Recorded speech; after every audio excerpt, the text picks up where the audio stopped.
तो hello guys, I hope आप सभी ठीक हो गए। तो आज का हमारा टॉपिक है domestic and house hold wiring. घरों में जो वायरिंग होती है वो कैसे करते हैं, उसको कौन से तरीके से करते हैं, ठीक है जी। तो ये उसकी एक ब्लॉक डायग्राम है, आपको अच्छे से समझ आया तो मैंने इसीलिए ऐसे ही बनाया कि जैसे घरों में बोर्ड वगैरह होते हैं उसी हिसाब से। तो सबसे पहले आपका ये एनर्जी मीटर है जो आपके घर के बाहर लगा होता है, जिस पे मेन सप्लाई आती है बिजली बोर्ड की। तो उसके पहले दो टर्मिनल पे लिखा होता है PN PN PN। तो पहले दो टर्मिनल जो लेफ़्ट साइड पे होते हैं वो हम यूज़ करते हैं हमेशा मेन सप्लाई के लिए, और आगे के दो टर्मिनल हम यूज़ करते हैं हमेशा अपने लोड को कनेक्ट करने के लिए, ठीक है जी। और एक बात हमेशा याद रखनी है, जो घर की सप्लाई होती है उसके अंदर जितने भी इक्विपमेंट चल रहे हैं स्विचेस से, उन सबका न्यूट्रल ऊपर कॉमन होगा।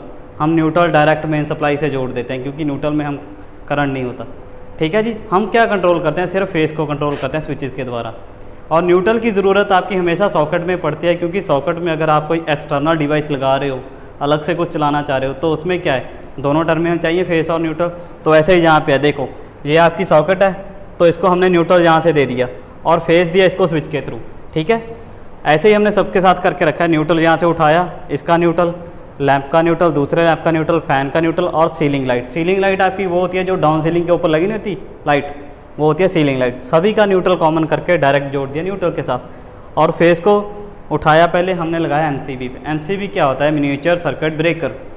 वो आपका एक प्रोटेक्टिंग डिवाइस है जो आपके सर्किट को शॉर्ट सर्किट से बचाता है और ओवर करंट फ्लो होने से बचाता है, ठीक है। तो MCB के दूसरे टर्मिनल से हमने फेस लिया और इन स्विचेस के नीचे वाले टर्मिनल पे दे दिया। नीचे वाले टर्मिनल सबको हमने एक कॉमन वायर के साथ जोड़ रखा है। अब होगा क्या, जैसे ही मैं ये स्विच प्रेस करूँगा, ऐसे प्रेस हुई तो मेरा फेस सॉकेट में चला गया। अगर मैं सॉकेट के साथ यहाँ पे कुछ चला रहा हूँ तो वो चल जाएगा। उसके बाद मैंने दूसरा स्विच प्रेस किया तो मेरा लैंप चल गया, क्योंकि इसका जो तार है वो लैंप में जा रहा है। उसके बाद अगर तीसरा स्विच प्रेस कर रहा हूँ तो वो लैंप 2 चलेगा।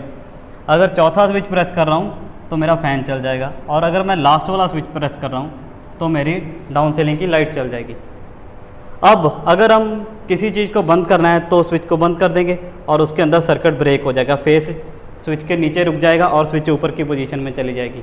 तो ये हमने यूज़ किया 1 वे स्विच और सॉकेट। इस सॉकेट की रेटिंग होती है 5 एम्पेयर और इस स्विच की रेटिंग भी होती है 5 एम्पेयर, ठीक है। तो ये हमने हमेशा याद रखना है, जो हमारे नॉर्मल घरों का लोड होता है वो 5 एम्पेयर से कम ही होता है जो हम इस स्विच के साथ ऑपरेट करते हैं। अब करते हैं नेक्स्ट बात। ये सारा लोड आपका पैरेलल कनेक्शन होता है। पैरेलल कनेक्शन में क्या होता है, वोल्टेज डिवाइड नहीं होता, वोल्टेज सेम रहता है। इसीलिए अगर आपकी एक स्विच बंद है, चाहे सारी ऑन है, तो आपके सभी लाइट्स एक बराबर चलेंगी, कोई कम ज़्यादा नहीं चलेगी।